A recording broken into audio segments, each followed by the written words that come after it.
Brother, now please come over. Your team has prepared something very, very special for you. And also, in behalf of the church, we really appreciate all the sacrifices you've made. Because it seems that all you do all week is cook for us. Dear Mount Zion family, do you appreciate the food?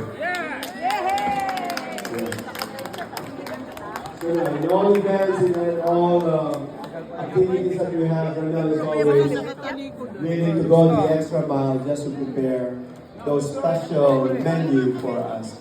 And on behalf of the church and the hospitality team, they want to give this special moment to this guy here.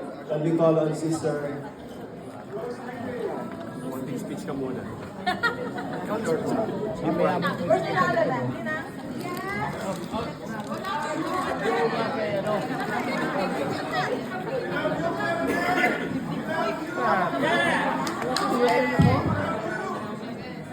Yes, Ronel, on behalf of the church, we would like to thank you for your always never say no when we ask him to help us. Yes. He is always ready to say yes. Yes. And on behalf of our church, my group, we thank you so much for, oh no crying, you make me cry. Nainitan daw siya. Yes, this is one of a kind brother of ours. They never say no when we ask him to help cook, or even any of the groups would ask him to help them because short stuff. He is always there, ever ready. Thank you so much.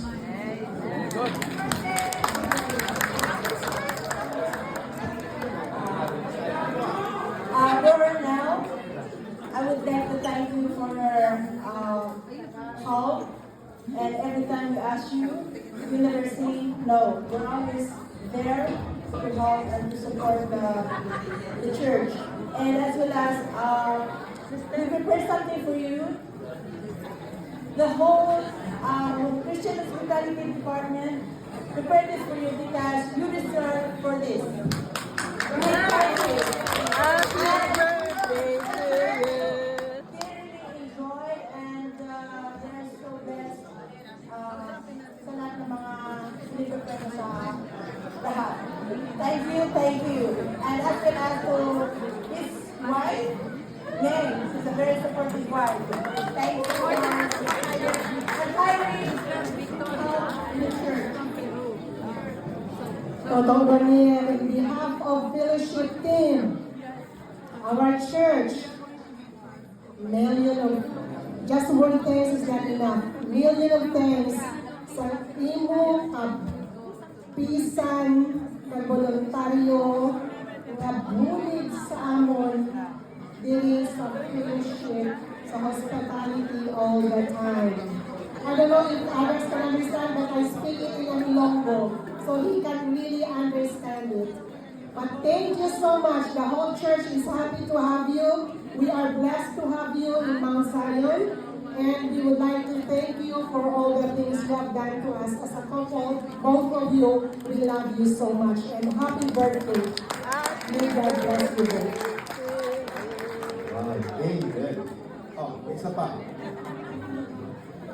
Brother Ronald, thank you so much. Not only the hospitality team, including, building and fixing the church. He's a handyman.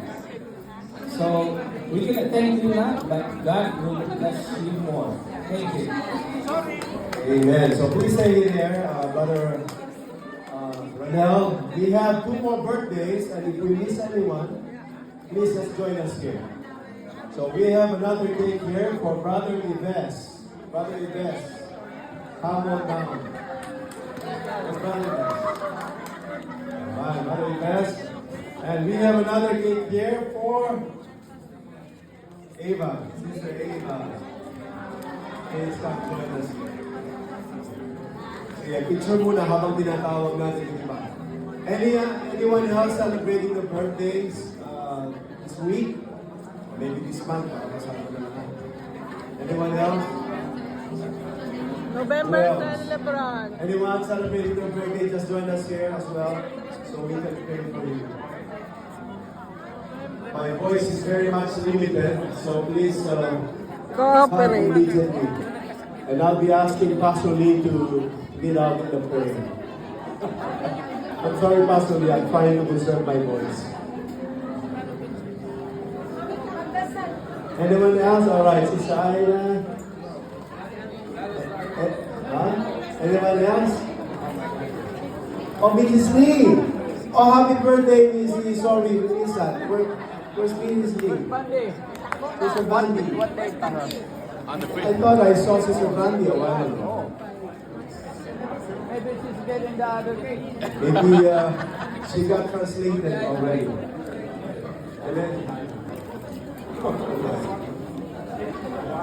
can anyone check the washroom? Look a bit. Oh, there.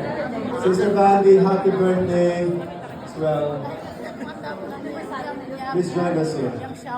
Maybe we'll have a picture first before everyone gets lost. Visual photographers, please join us here. Pastor Hansen.